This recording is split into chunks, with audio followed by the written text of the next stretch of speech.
There's a couple things about breakthroughs that are interesting to me when I watch, and I help people transform themselves and their organizations and their sales results and those kinds of things. So I spend a lot of time, how do you get that breakthrough?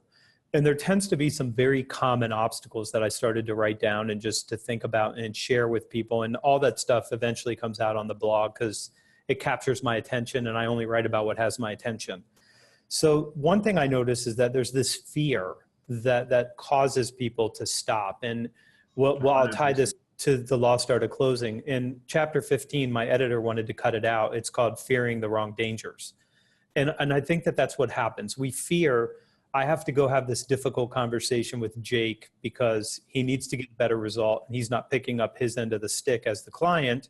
And so I have to go now have a difficult conversation. The reason you're not getting the result is because you're not doing the part of this that you have to do. Scary. People are like, well, I got to go tell the client that they're not doing something and that they're wrong and I'm going to lose the business. And so they start to dredge up all those fears. Yeah. And they can't have the breakthrough in results because they're not willing to break through that fear and have the difficult conversation. But having the difficult conversation, unless the person is a very low, MQ moral quotient. So we've got IQ, we've got EQ, and I like MQ. If they're Hitler. Are they a good dude? Yeah, if they're mature as a business person with a sort of high morality and where they can look at themselves and say, yeah, we probably are the problem here. I need to help you with that. That's easy. Yeah. High values, high integrity. They're a legitimate business person and they're reasonable and wanting you to be a partner and not a vendor. Or on the other end, are they adversarial? Everything is your fault. It's not me. I'm not getting the result because of you. But ultimately, you have to face that fear and you have to have the conversation one way or the other. Because if you don't get the result, you lose the account. If you go and you deal with it, then you have a chance of retaining the account and being able to do good work. So after fear, I think another thing that causes people to not have a breakthrough is we just get comfortable as human beings. We like comfort. We like pleasure. We like to avoid pain.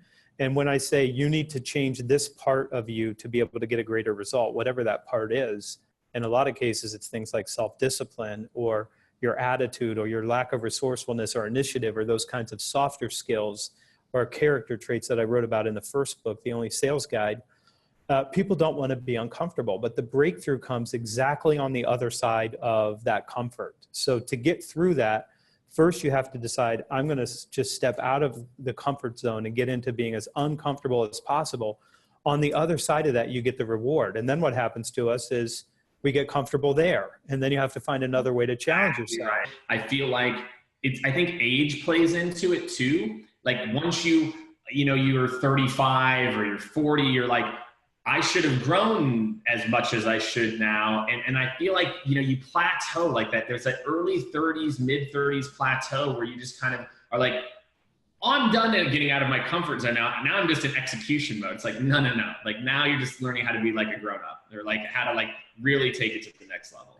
Yeah, there's a Harvard developmental psychologist named Robert Keegan I interviewed on my podcast in the arena. And he was the first developmental psychologist that discovered that you don't stop growing at 18 or 19 years old. You grow the whole rest of your life. And we tend to start at egocentric, which it's all about me. And if you remember being a teenager, if you have teenage children, then you know the egocentric stage because the world's supposed to revolve around you.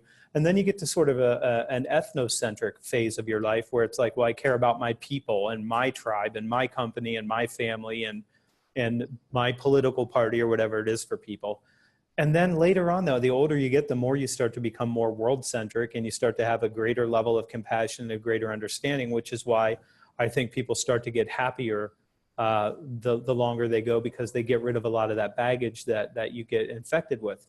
The breakthrough comes, though, from shedding beliefs and trying on beliefs that make you uncomfortable. And for me, I'm always asked what I read, and I tend to read a lot of things that I know I'm going to disagree with. Yeah. And the reason I want to read things that I disagree with is because that's where growth comes from. Make me uncomfortable. Give me an idea, and then let me see if I can find some truth in that that's worth adopting. So that's it. So if you're a rep, if you're a field rep, or you're an inside rep, or you're an SDR, and you want to break through and have the breakthrough results, what you have to start doing is getting uncomfortable having conversations that you're going to need to have as an account executive or as an account manager or whatever that role is that you're after. The breakthrough is when you're willing to step up and say, I'm willing to be uncomfortable and try to achieve something way outside of my comfort zone. I'm going to be way out over my skis. If I even touch the ground a little bit, I'm going to go careening down the side of the mountain, but I'm going to learn something from that and I'm going to adjust the next time I do it.